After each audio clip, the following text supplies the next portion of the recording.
Alors, il est vrai que je vais parler de la famille Philipson, mais essentiellement dans la partie du 19e et jusqu'à la Première Guerre mondiale. Et vous allez aussi découvrir tout de suite les aspects sous lesquels je vais traiter de cette famille. C'est la raison pour laquelle je ne me suis pas rendue dans les archives de la banque de Grove. J'ai par contre utilisé un mémoire de Christophe Allègre qui a été écrit, rédigé sur Franz Philipson pour les années 1870 à 1914, donc son activité en tant que banquier.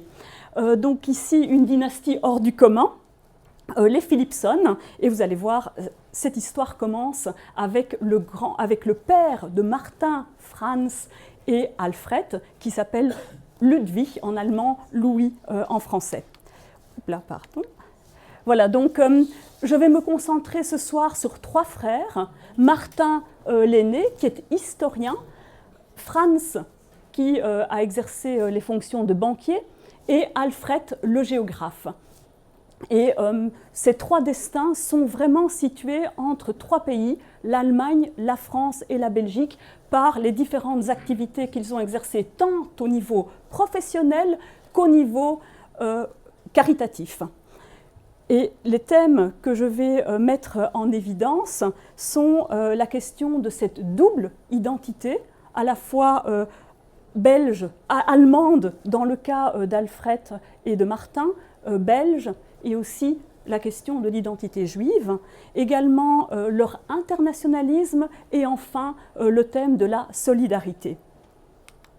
Ici, 3 photos que j'ai découvertes dans les archives Alfred Philipson à l'Institut de géographie de l'Université de Bonn. Vous les avez dans l'ordre de naissance. La première photo, en commençant par la gauche, est celle de Martin.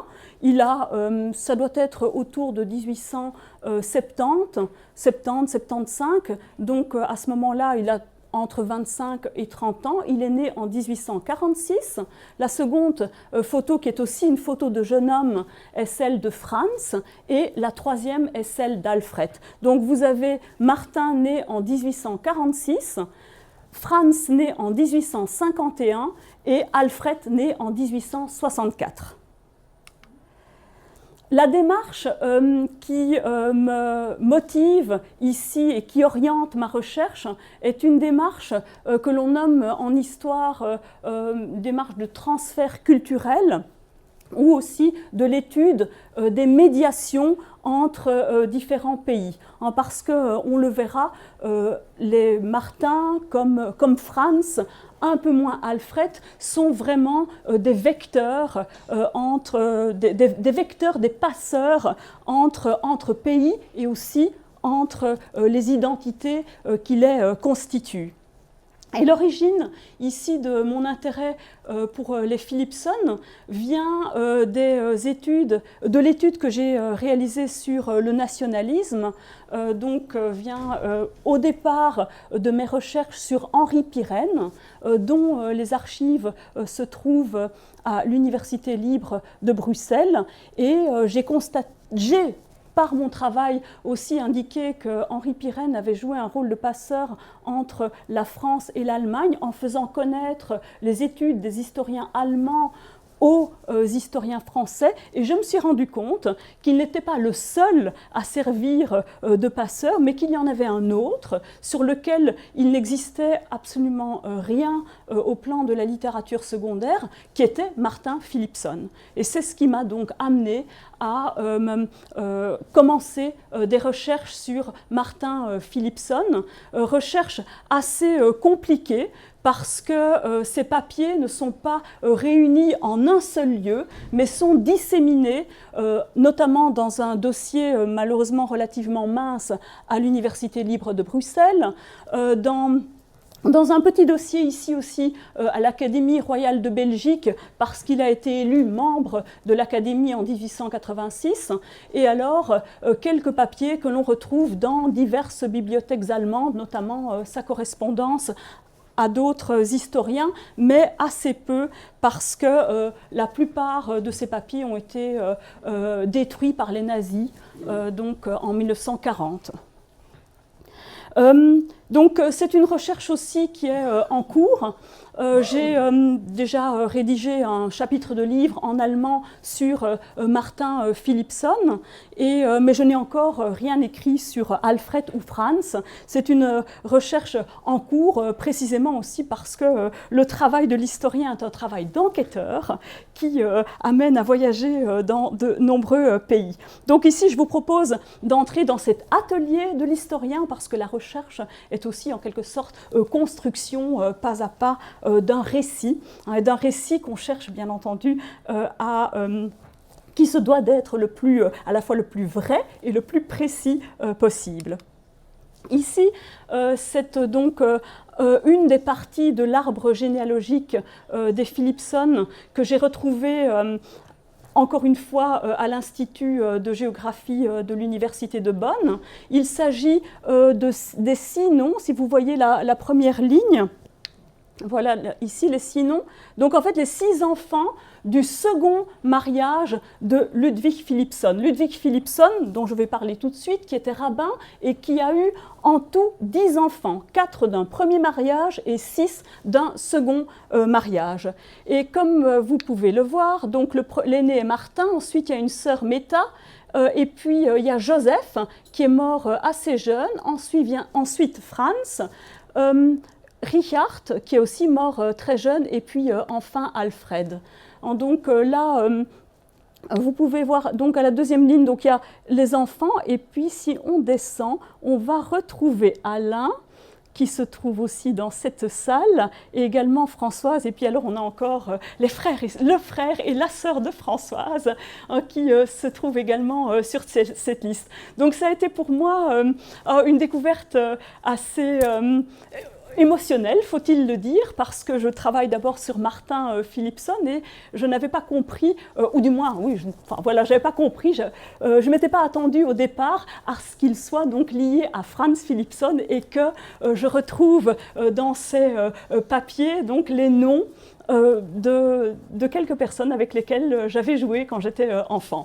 Donc c'est un peu les hasards de l'histoire et de la recherche en histoire.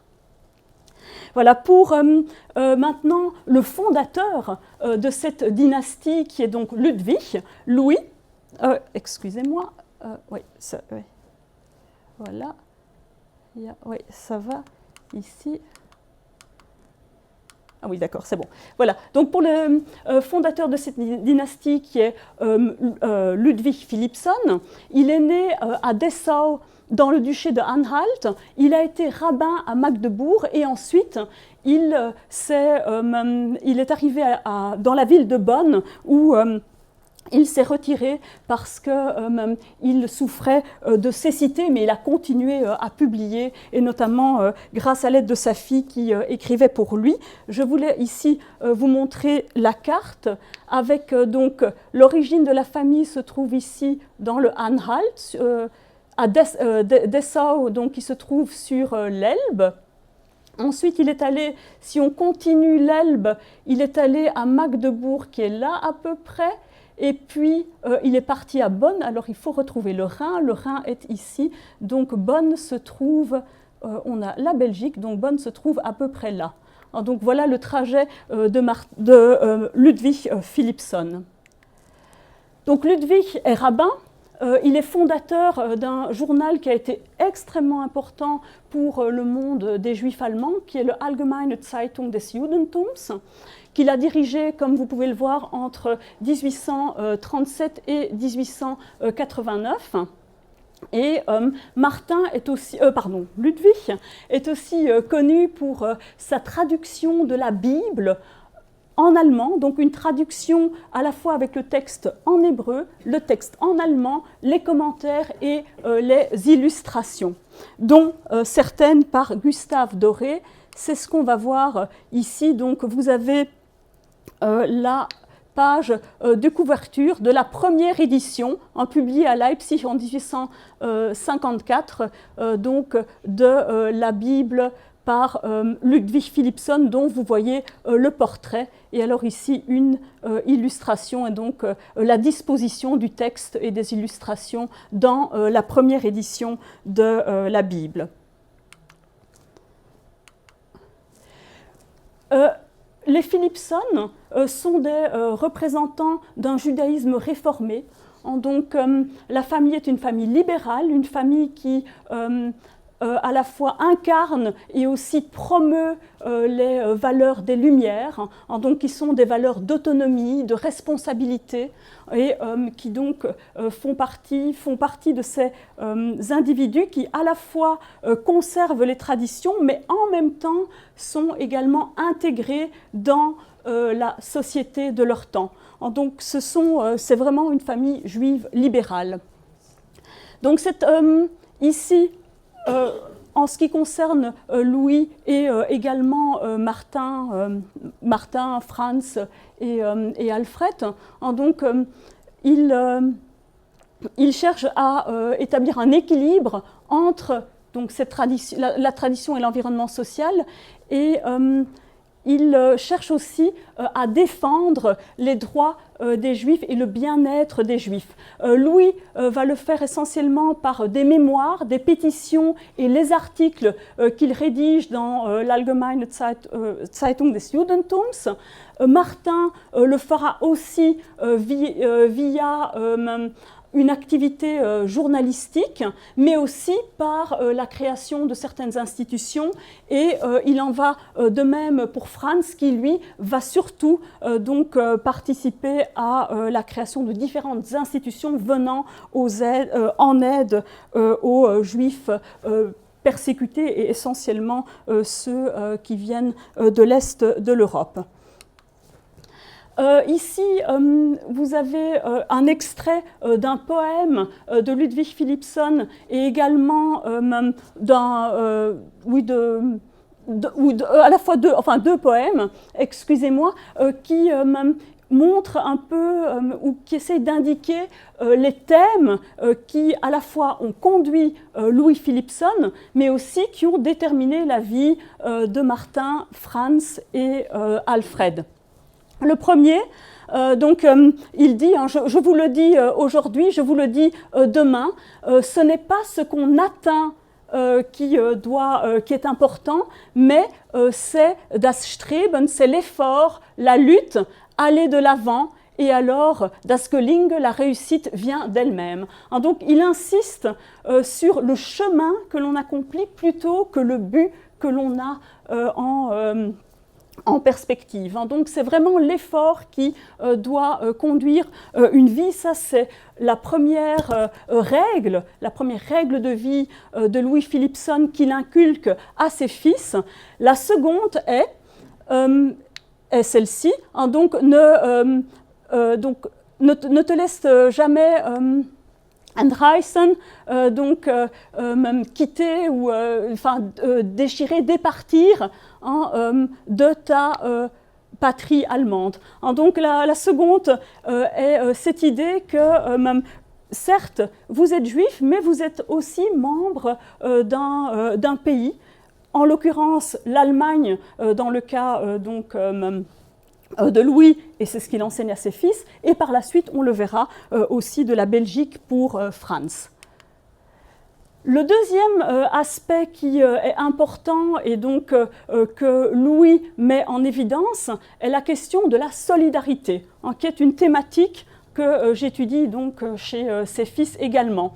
Alors pour faire bref, donc il parle même d'une véritable solidarité chez les Juifs, une solidarité qui consiste dans l'affirmation du judaïsme, donc la reconnaissance de la religion juive comme une religion à part entière, et aussi donc la défense des intérêts liés à la croyance religieuse du judaïsme. Le deuxième élément est l'éducation. L'éducation aux valeurs humaines, et là on rejoint cet idéal des Lumières, donc qui sont éducation à ces valeurs, également, et là ça se retrouve dans le texte, pour les co-religionnaires. Donc il faut être éduqué à la question de la dignité, du respect, et avoir des notions de citoyenneté et toute une série de notions qu'il faut donc pouvoir acquérir. La troisième idée dans notion de solidarité est la question de l'émancipation et de la reconnaissance des Juifs en tant que citoyens, donc un combat pour lequel Ludwig a lutté toute sa vie. Voilà, ici vous avez la maison donc, des Philipson à Bonn, donc la maison telle qu'elle est aujourd'hui. Donc ça c'est une photo prise au début de l'année. Et la maison telle qu'elle était au début du XXe siècle, en réalité la maison n'a pas changé. Donc vous voyez la ligne de chemin de fer, elle est toujours là. Ce qui a changé, c'est juste en face un passage souterrain pour permettre aux piétons et aux cyclistes donc, de ne pas devoir franchir la voie ferrée. Dans cette maison donc, a vécu Ludwig et sa famille à partir de 1863. Donc Franz est né à Magdebourg puisqu'il est né en 1851, mais il a vécu une partie donc, de son enfance et du début de l'adolescence à Bonn, puisque cette maison a été construite en 1863. Et dans cette maison a habité par la suite Alfred, avec ses enfants, donc, comme on l'indique ici, en 1911. Et donc, Alfred a quitté cette maison en 1942 lorsqu'il a été déporté au camp de Theresienstadt avec sa femme et sa fille. Mais il en a réchappé. Donc, ici, pour donner un cadre un peu plus général et un cadre aussi comparatif, la situation des Juifs n'est absolument pas la même en Belgique et en Allemagne. Donc, en Belgique, avec la constitution d'État belge en 1831, ils reçoivent l'égalité civique et politique. Ils sont encore reconnus comme citoyens à part entière, alors qu'en Allemagne, le 19e siècle a été plutôt chaotique à ce niveau-là, mais avec la constitution de l'Empire allemand en 1870 et donc une loi de 1871, ils obtiennent aussi cette égalité civique et politique, mais par contre, le culte n'est pas reconnu, de sorte que les communautés doivent payer des taxes beaucoup plus élevées que dans le cas du protestantisme ou du catholicisme. Donc, sur le plan confessionnel, le traitement n'est absolument pas égalitaire. Et il y a surtout en Allemagne des discriminations donc, réelles, qui ne sont pas légales mais qui ont cours, et notamment dans l'accès aux fonctions publiques. Les étudiants en droit d'origine juive peuvent devenir avocats, mais il est quasi impossible pour eux de devenir magistrats, à moins de se convertir au protestantisme en Prusse ou au catholicisme en Bavière. Donc il y a de réels obstacles à l'exercice de certaines professions, des professions dans l'administration publique. Ça vaut pour tous les métiers de la magistrature, mais ça vaut aussi pour les professeurs d'université, comme on le verra dans le cas de Martin et d'Alfred, qui ont été fortement empêchés dans leur carrière universitaire. Au niveau ici des chiffres, on voit sur cette diapositive que la population juive est une minorité de la population allemande, puisqu'elle ne représente qu'1% de la population totale, mais comme vous pouvez le voir ici, 48% vivent dans les grandes villes, et notamment à Berlin, donc, où on compte une grande partie de la population juive, Berlin étant donc, la capitale de l'Empire allemand, mais aussi la capitale du royaume de Prusse. C'est là que se trouve la plus grande partie des Juifs, et ils sont notamment très représentés dans l'université. Donc, ce qui contribue aussi à ces mesures discriminatoires est le fait qu'il y a de fortes concentrations dans certaines villes, et aussi pour certains types d'études. Par exemple, en médecine ou en droit, il y aura beaucoup d'étudiants d'origine juive. Pour la Belgique, Je n'ai pas fait les pourcentages, mais ce sont donc des chiffres qui viennent de Jean-Philippe Schreiber. Donc là, vous avez autour de 1870 environ 4000 juifs, et vous voyez que la population monte fortement, parce que donc 40 ans plus tard, il y en a même 31 800. Hein, c'est dû à cette émigration notamment des juifs de l'Est, et ils vivent aussi pour la plupart dans les grandes villes. Ouais. Voilà. Pour maintenant en venir à Martin, hein, cette photo que j'ai pu trouver dans la photothèque du musée juif de Belgique, donc une photo qui le représente lorsqu'il est ici en Belgique à l'Université libre de Bruxelles. Donc Martin est historien, il a étudié aux universités de Bonn et de Berlin, il a été chargé de cours à l'université de Bonn, mais il n'a pas pu être nommé comme professeur ordinaire parce que, en raison donc, de son appartenance à la religion, de son appartenance au judaïsme. Donc, il a eu la possibilité d'avoir un poste comme professeur ordinaire ici à l'Université de Bruxelles à partir de 1879. Et il y est resté pendant une douzaine d'années environ. Il a même été élu recteur donc en 1890. Il était un professeur tout à fait honoré, aimé, et il a donné 3 mois après avoir été élu recteur, il a donné sa démission pour un conflit qui donc qui s'est passé, et un conflit qui trouve des interprétations très différentes dans la littérature secondaire, selon qu'elle émane ici de la Belgique ou de l'Allemagne. Je m'explique. Il y avait à cette époque un psychologue de Welsauer qui a voulu soutenir une thèse en psychologie plutôt empirique. Et son professeur tiberghien a refusé cette thèse parce qu'il était plutôt de tendance spiritualiste. Et donc un conflit a émergé autour de cette thèse entre donc, 2 camps, et 2 camps qui aussi représentaient des courants différents dans sur le plan des idées politiques et sociales. Donc il y avait le plan plutôt le courant des conservateurs et le courant des progressistes. Et le courant des conservateurs était aussi le courant majoritaire, parce que non seulement Tiberghien, le promoteur, avait refusé la thèse, mais également la faculté, et bien entendu le recteur Philipson a soutenu la décision de la faculté, mais les étudiants ont manifesté pour soutenir ce pauvre candidat dont la thèse avait été refusée, et ils ont donc été jusque en dessous des fenêtres de la maison du recteur. Le recteur, donc Martin Philipson, qui à l'époque vivait au 31 rue du Luxembourg, et donc ils ont clamé leur protestation.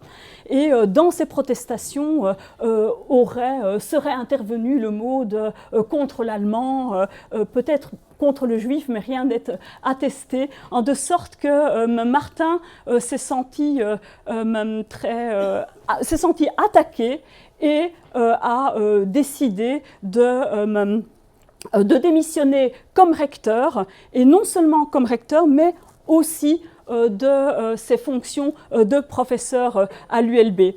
Donc c'est une histoire assez complexe, et dans la littérature allemande, on retrouve toujours il a démissionné parce qu'on s'en prenait à un Allemand, ou alors dans les encyclopédies judaïques, parce qu'il était juif. Donc là, c'est une histoire assez controversée, et ici, il s'agirait plutôt d'une question idéologique entre spiritualistes d'un côté et matérialistes de l'autre, entre libéraux conservateurs d'un côté et libéraux plus progressistes, voire aussi des étudiants du courant de tendance socialiste. Donc là, voilà, c'est une question difficile, mais Martin donc, est retourné à Berlin, et bien entendu, en Allemagne, il ne pouvait pas travailler à l'université. Il est donc devenu ce qu'on appelle un Privatgelehrter, autrement dit un chercheur indépendant, et il va fonder, comme je vais l'indiquer comme vous allez le voir tout de suite, différentes institutions. Il est sur le plan maintenant de l'histoire, c'est un spécialiste d'histoire politique, diplomatique et religieuse en Europe entre le 15e et le 18e. Et comme le montrent quelques-uns des titres, donc il publie à la fois en allemand et en français, beaucoup sur la Réforme et également sur différents rois. Donc vous avez Henri IV, Philippe III, etc. Voilà. Martin, et ça, j'en reviens à un des thèmes de départ qui est la question de l'internationalisme des Philipson. Donc Martin a aussi été engagé en Belgique parce qu'il représentait le modèle scientifique allemand qui était le modèle donc de pratique de la recherche dans toutes les sciences, qu'elles soient humaines ou naturelles, à l'époque. Et ici, cette citation d'un autre historien qui est Paul Frédéric, qui a été professeur à l'université de Gand, spécialiste de l'histoire de l'Inquisition. Donc il indique, en parlant de Martin Philipson, c'est un historien dont les livres jouissent d'une grande autorité et ancien professeur d'une des meilleures universités prussiennes.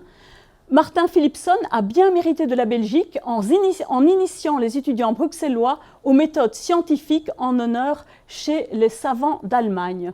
Donc c'est par cette pratique de cours sous forme de séminaire que donc Martin a été à la fois appelé ici en Belgique et en même temps a été fortement reconnu pour ses enseignements. Le deuxième élément que je mets en évidence, donc il publie dans des revues historiques, aussi dans des revues générales, et il cherche toujours à faire le lien entre les deux pays. Par exemple, dans la Revue de Belgique, qui était une revue libérale en vue à l'époque, il a publié un article sur la Prusse pour expliquer comment fonctionnait le système électoral en Prusse.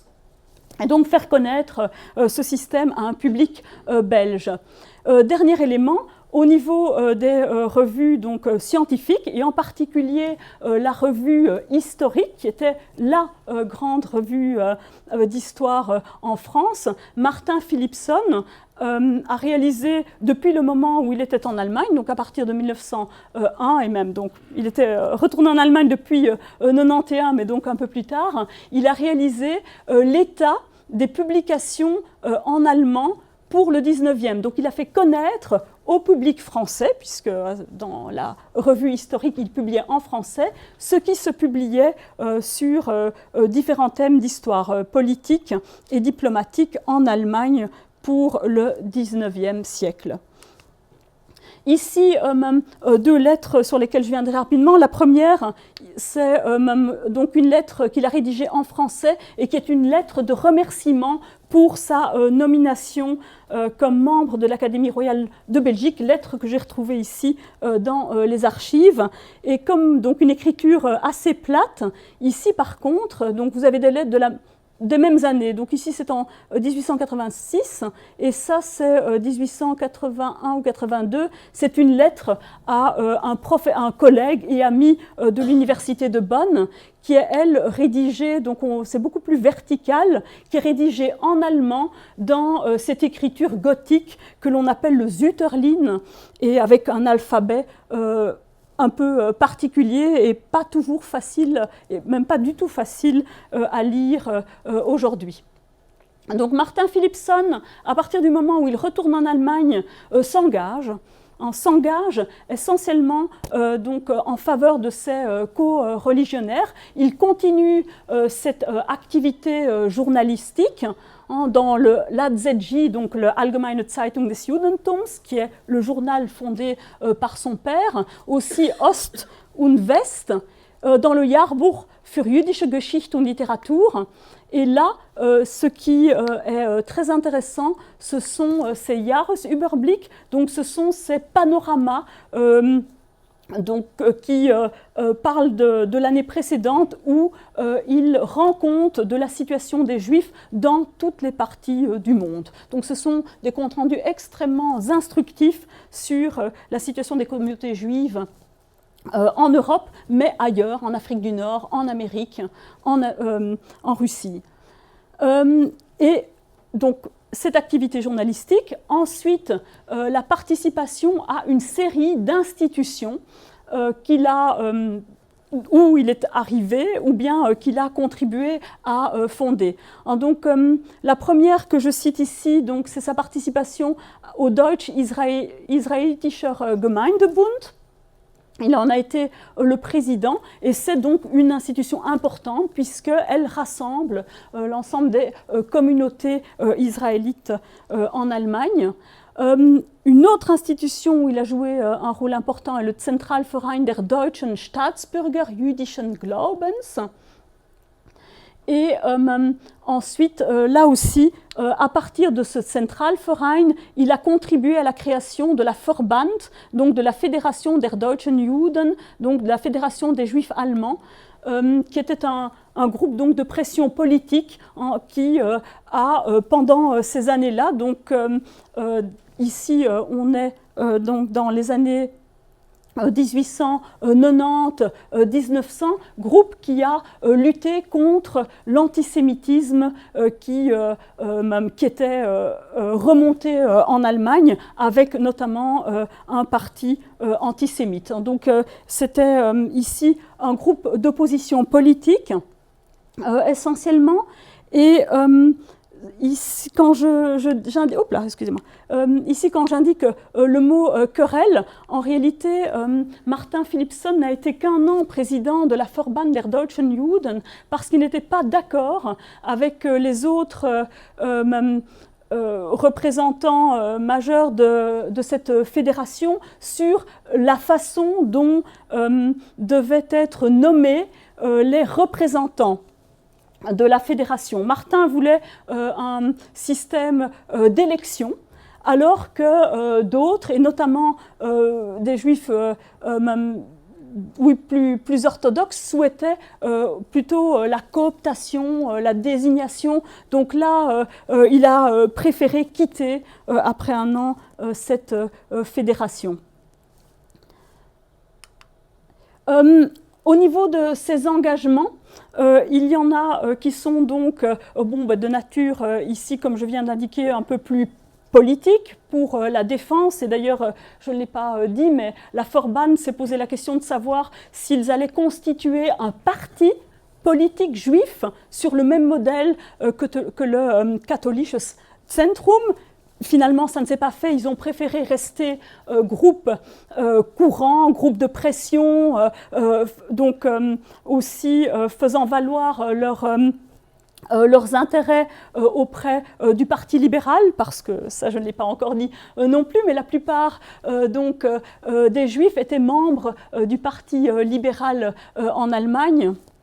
Et à un certain moment, ils ont trouvé que le parti ne prenait pas suffisamment leur défense contre le parti antisémite, et c'est la raison pour laquelle ils se sont posé la question de savoir s'ils ne créeraient pas leur propre parti. Mais ça ne s'est pas fait finalement. Donc ici, l'activité de Martin au niveau intellectuel, et ça c'est une de ses créations, il a cofondé la Gesellschaft zur Förderung der Wissenschaft des Judentums, donc la société de promotion de la science du judaïsme, et qui avait à la fois des objectifs scientifiques, parce qu'il faut savoir qu'à l'époque en Allemagne, il y avait bien des facultés de théologie protestante, des facultés de théologie catholique, mais les études juives n'étaient pas donc représentées dans les universités en Allemagne. Donc cette société ici cherchait à boucher un trou, si je puis m'exprimer ainsi, donc à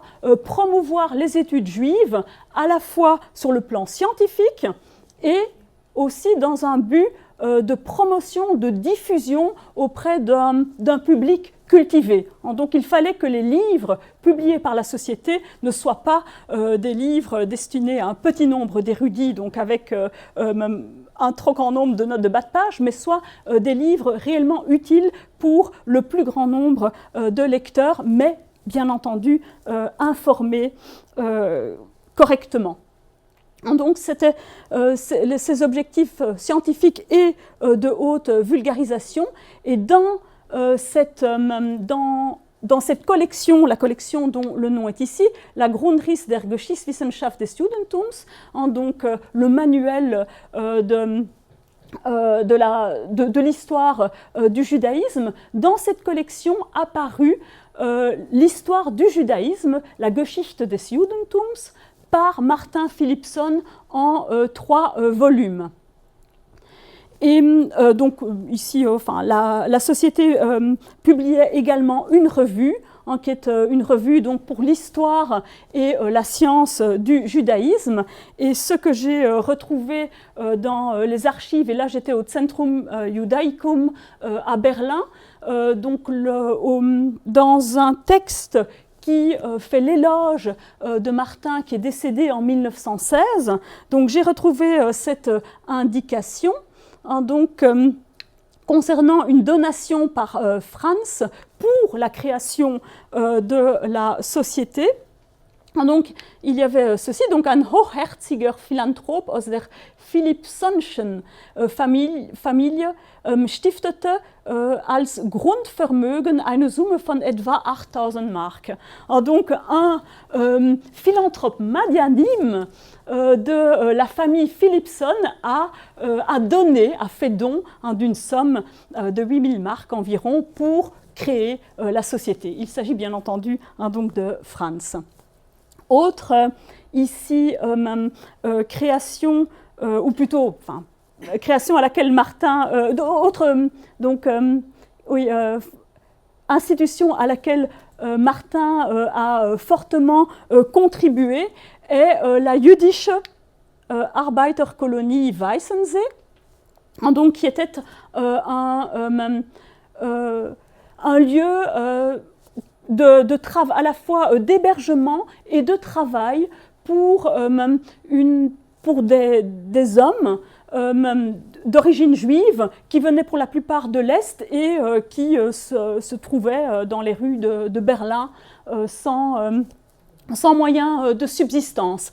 Donc ce lieu que l'on va retrouver ici avec une photo d'époque, donc ce lieu leur permettait d'apprendre un métier, essentiellement un métier manuel, et aussi donc de travailler pour des artisans de la ville de Berlin. Donc c'est ici une institution importante pour l'intégration donc de ces émigrés juifs de l'Est. Et c'est un lieu qui n'existe plus aujourd'hui, parce que, comme le dit la plaque commémorative, donc les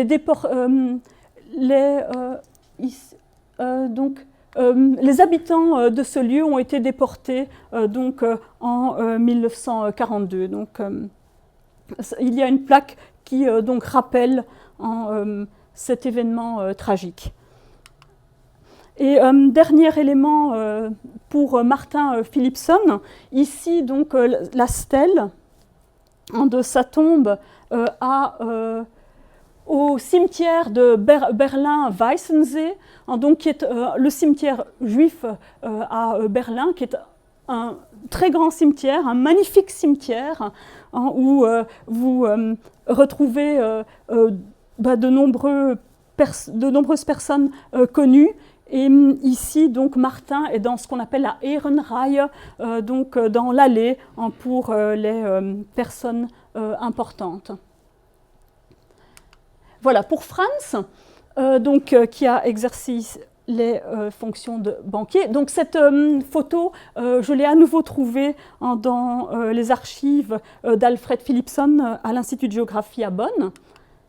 Donc c'est un banquier de génie, Donc il a fondé et dirigé la banque Franz Moses Philipson, qu'il a créé. Il était très jeune, hein, donc il est arrivé à Bruxelles à l'âge de 14 ans. Il a suivi les cours dans une école commerciale et ça je le dis un peu plus loin, donc exercé aux mathématiques financières, il a appris le français, l'anglais. Et donc, il a très tôt eu la possibilité de créer une société en commandite grâce à l'appui de Jacques Herrera. Quelques informations donc sur le type d'activité comme banquier. Donc, c'est essentiellement par des émissions d'emprunts qu'il a exercé ses activités d'emprunt pour les villes, et donc ici fort important pour la Belgique parce que à l'époque elles avaient de grands programmes à la fois d'assainissement et d'embellissement tels que ici pour les villes de Bruxelles et d'Anvers. Et ensuite il a essentiellement placé ses capitaux dans des sociétés diverses, notamment dans la Compagnie Générale des Chemins de Fer secondaires, aussi les chemins de fer du Congo, et dans des secteurs comme ceux de la métallurgie et de l'électricité. Mais le chemin de fer était, d'après ce que j'ai pu lire, une des activités qui intéressait extrêmement Franz Philipson, comme on va le voir ici par la suite. Il a également exercé une série de mandats dans des institutions culturelles. Ici en Belgique, donc vous avez les musées des Beaux-Arts, la Société des Amis des musées royaux de l'État, la commission aussi du musée communal d'Ixelles, et également dans des œuvres caritatives. Il a contribué à la création de la Société bruxelloise des habitations à bon marché. Et alors, je vais parler de la Jewish Association Colonization et également de l'Alliance israélite universelle, j'en parle par la suite. Dernier élément qui montre l'importance et la reconnaissance aussi accordée à Franz Philipson. Donc il a été président de la communauté israélite de Bruxelles et puis de 21 à 29 président du consistoire central israélite de Belgique. Et alors c'est vrai que à l'inverse de ce que j'ai pu réaliser pour Martin et pour Alfred, je n'ai pas encore pu consulter des archives privées de Franz. J'ai eu écho, j'ai lu qu'il y aurait des mémoires, des souvenirs, mais ce serait fort intéressant pour compléter les informations. Donc la question de l'internationalisme par les études qu'il a réalisées et le fait qu'il a quitté très vite le foyer familial pour s'installer ici en Belgique, et ce grâce également aux relations qu'avait son père Louis, qui connaissait la famille Herrera. Réseaux internationaux aussi au niveau bancaire, en création d'un siège à Paris, et alors même aussi et surtout avec les capitaux investis, notamment au Brésil, dans la Compagnie des chemins de fer du Sud-Ouest brésilien, une société qui a été créée à Bruxelles en 1891 et dont Franz était fondateur et membre du comité d'administration. Il a été membre d'organisations caritatives juives telles que l'Alliance israélite universelle et aussi pour la Jewish Colonization Association. Et là, l'Alliance israélite universelle a été créée par le baron Maurice... Elle a été créée dans les années 1860 pour défendre les intérêts des Juifs, mais surtout pour créer un réseau d'enseignement. Donc ils ont ouvert des écoles, beaucoup d'écoles primaires, d'écoles aussi professionnelles, assez bien dans les pays d'Afrique du Nord.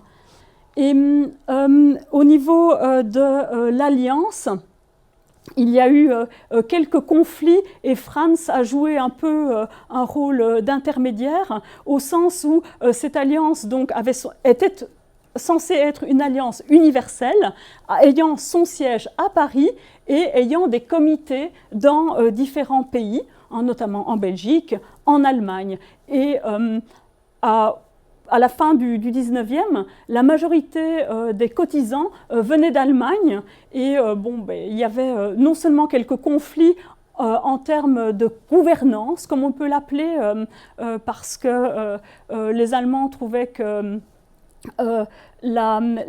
l'organisation était trop centralisée sur Paris. Ils auraient préféré une structure davantage fédérale en termes d'organisation. Ceci dit, il n'y a pas que les Allemands qui souhaitaient ce type de structure parce que les Anglais s'étaient déjà détachés de l'Alliance en créant en 1871, donc en créant en 1800, la Anglo-Jewish Association. Donc ici, il y avait quelques tensions en termes d'administration, d'organisation au sein même de l'Alliance. Et Martin Philippson a des mots très durs contre l'AIU en disant que oui, elle est trop française, tout est à Paris, trop franco-centré. Et c'est la raison pour laquelle il la quitte et il fait partie d'un équivalent de l'Alliance, mais alors exclusivement en Allemagne et ayant des activités essentiellement tournées vers l'est de l'Europe, qui est le Hilfsverein der Deutschen Juden. Donc vous avez un frère dans le Hilfsverein et l'autre dans l'Alliance israélite universelle. Ici, une lettre que j'ai retrouvée à Paris, donc une lettre rédigée par Franz, qui essaye un peu de mettre de l'eau dans le vin. Donc une lettre destinée au président de l'AIU à Paris en disant « mais oui, ménagez quand même un peu les Allemands, parce que voilà, il est important donc de maintenir aussi une représentation de l'AIU en Allemagne ». Au niveau de la solidarité, donc Franz a exercé ici une activité importante pour aider les Juifs venant de Russie, et cette activité il l'a exercée à travers la Jewish Colonization Association, donc qui a été créée par le baron de Hirsch, Maurice de Hirsch, en 1891. Le baron Maurice de Hirsch, qui a aussi une vie fort intéressante, qui vient de Bavière, qui faisait partie d'une famille de financiers bavarois, qui a fait ici son apprentissage à la banque Herrera Oppenheim et qui ensuite est retourné en Bavière dans la banque paternelle et puis a quitté l'Allemagne pour s'installer à Paris où il a par la suite eu une grande activité dans le domaine caritatif.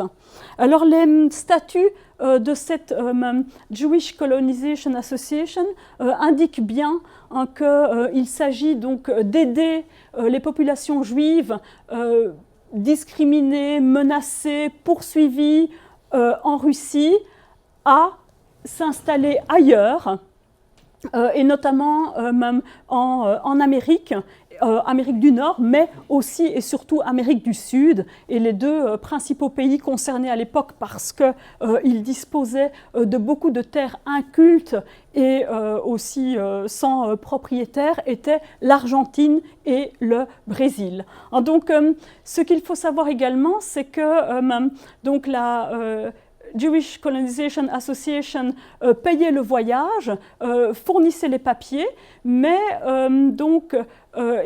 donnait des terres, mais les terres devaient être remboursées par les migrants. Donc il s'agissait ici d'une aide fournie à l'intégration dans un nouveau pays. Donc il s'agissait, donc c'était Hilfe zu Selbsthilfe, comme on dit en allemand. Donc c'est une aide à reprendre pied dans un autre lieu et recommencer une nouvelle vie. Et ce qui s'est passé justement dans le cadre de Philippson, donc ici, à travers la Jewish Colonization Association, donc Franz a ouvert une colonie que l'on a nommée d'après son nom, hein, donc la colonie Philippson. Hein. Donc la colonie Philippson est le nom donné à ce territoire qui se trouve, vous allez le voir, voilà, qui se trouve, alors ici la carte, il faut maintenant que j'indique Porto Alegre, donc qui se trouve dans le sud-ouest brésilien, à peu près à hauteur de Porto Alegre. Voilà, donc ça, et cet établissement faisait partie aussi d'un contrat entre la Société des chemins de fer du sud-ouest brésilien et l'État brésilien. Donc l'État donnait des concessions pour la création de ces voies ferrées, mais en contrepartie, il fallait y installer des colons. Et c'est ce à quoi aussi a servi donc la JCA, donc à l'installation de colons. Voilà, vous avez oui, ici donc cette colonie est une colonie de relativement petite taille. Donc au départ sont arrivées 37 familles, un peu moins de 300 personnes.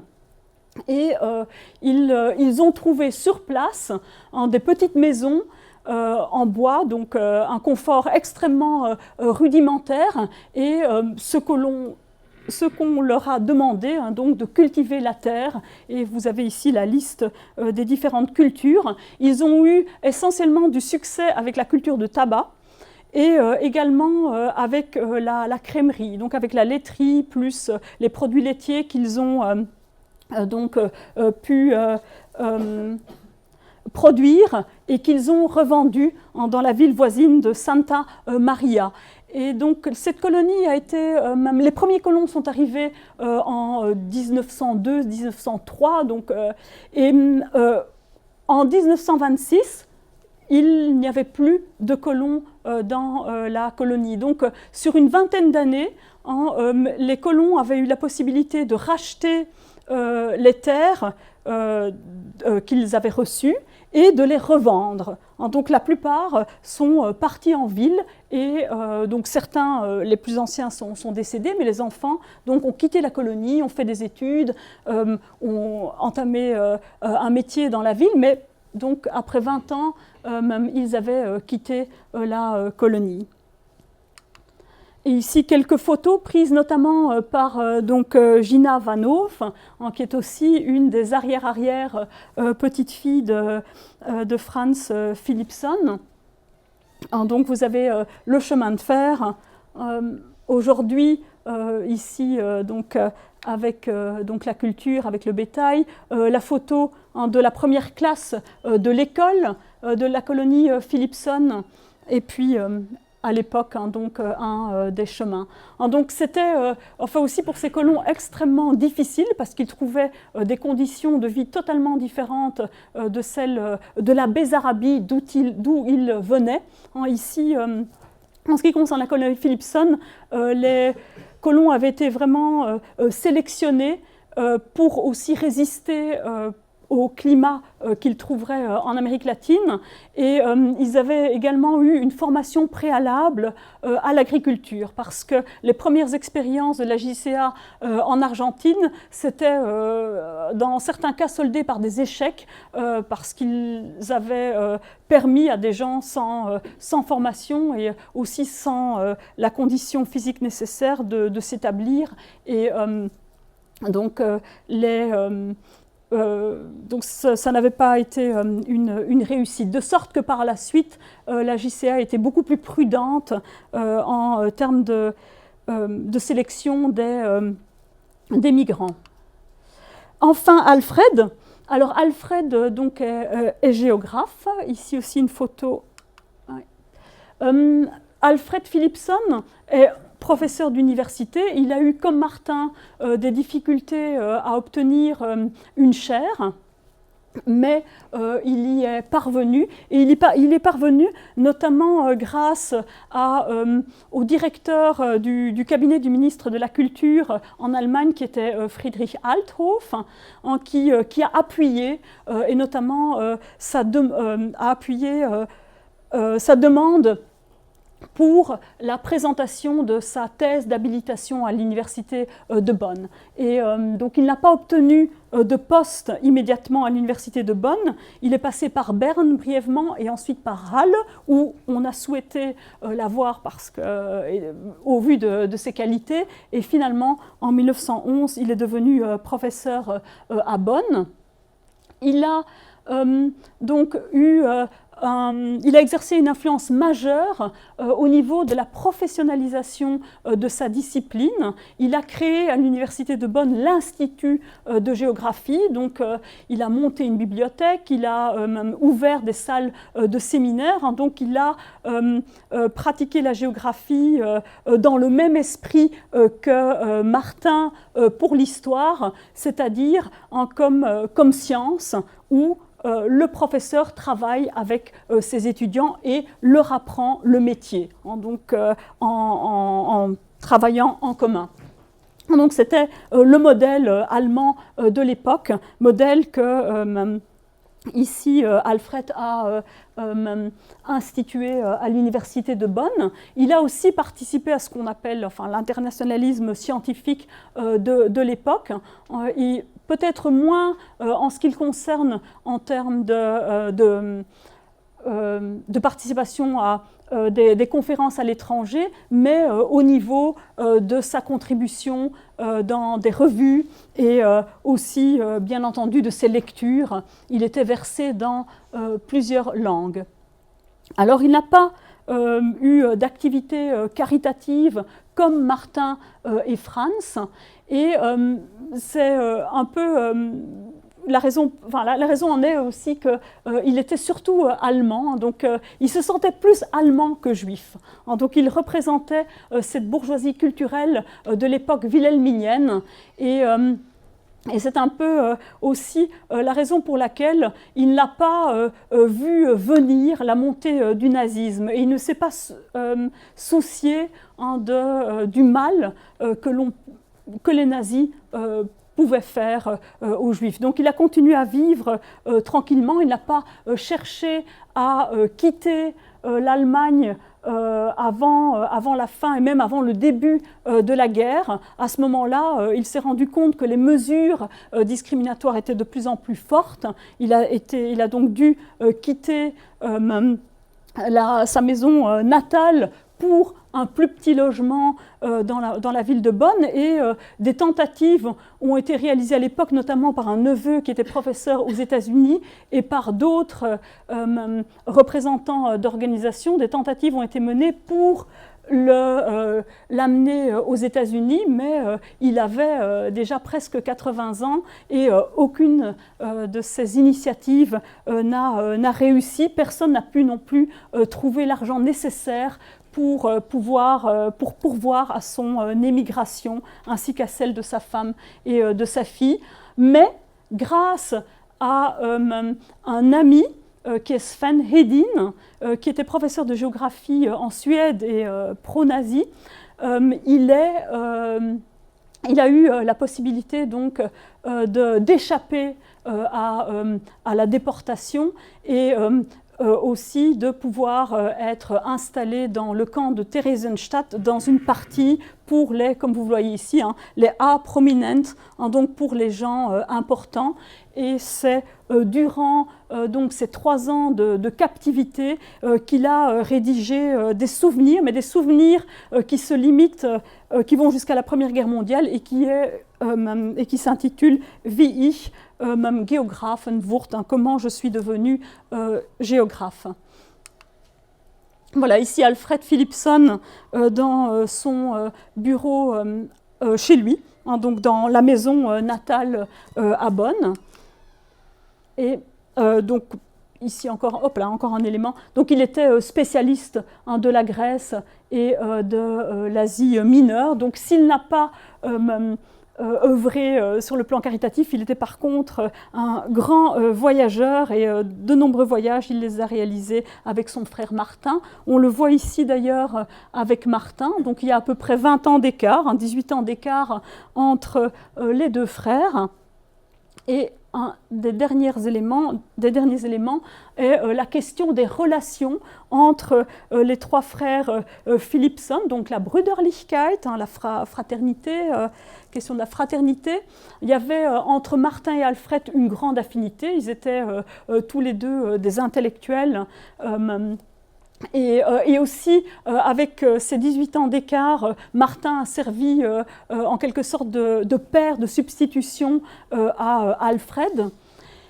Et la distance était plus grande avec Franz qui habitait la Belgique et qui menait donc une vie totalement différente de ses deux autres frères. Et c'est ce qu'explique précisément ici Alfred dans ses souvenirs. Donc, il dit ici, donc il décrit notamment son frère Franz et le luxe dans lequel il vit. Donc, il dit ein großes Haus, donc une grande maison avec des dépendances et des voitures, donc les voitures tirées par les chevaux, avec une nuée de serviteurs. Donc, dont fait partie, il parle aussi du château de Senef. Et puis, donc après cette description, il indique ici un jugement sur son frère. Brièvement, il vivait dans ces années de maturité dans un monde dans lequel je ne pouvais me sentir heimisch, c'est-à-dire en confiance chez moi, et dans lequel je ne pouvais absolument pas m'adapter, et auquel je ne pouvais absolument pas m'adapter, de sorte que mes visites étaient devenues de plus en plus espacées. Donc il y avait là deux mondes. Et Alfred indique il est dans un monde d'intellectuels et qui n'était pas le monde de son frère Franz ici en Belgique. Mais il faut reconnaître que Franz a énormément aidé sa famille sur le plan financier. Il a soutenu ses parents, il a soutenu aussi, comme je l'avais indiqué un peu plus haut, son frère Martin pour la création de la Société pour la promotion de la science du judaïsme, et il a aussi financé les premiers voyages d'Alfred en Grèce et dans le Péloponnèse. Donc si Franz n'avait pas été là, ni Martin ni Alfred n'auraient pu réaliser tout ce qu'ils ont réalisé. Voilà, donc oui, ce sont des vies, comme j'ai pu, j'espère le montrer brièvement, des vies accomplies, remplies de création personnelle, et même aussi donc des vies qui apportent des réponses aux défis de leur temps. Les défis étaient notamment l'émigration des Juifs venant de l'Est, pour lesquels il fallait trouver des solutions. Martin a trouvé une solution à Berlin avec la création de ce Arbeiterkolonie, de cette institution qui accueillait les Juifs et qui leur fournissait la possibilité d'apprendre un métier et de l'exercer par la suite.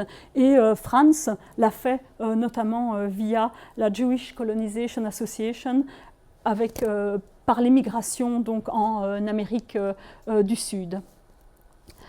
Et donc Alfred, lui, c'est plutôt au service de la géographie, avec comme il était finalement plus allemand que juif, avec cet aveuglement face à ce qui apparaissait absolument impensable, inimaginable pour quelqu'un comme lui qui était tellement intégré dans la société allemande de l'époque. Voilà, donc il y a encore des archives à consulter, et déjà un article, mais voilà, peut-être d'autres. Je vous remercie. Super.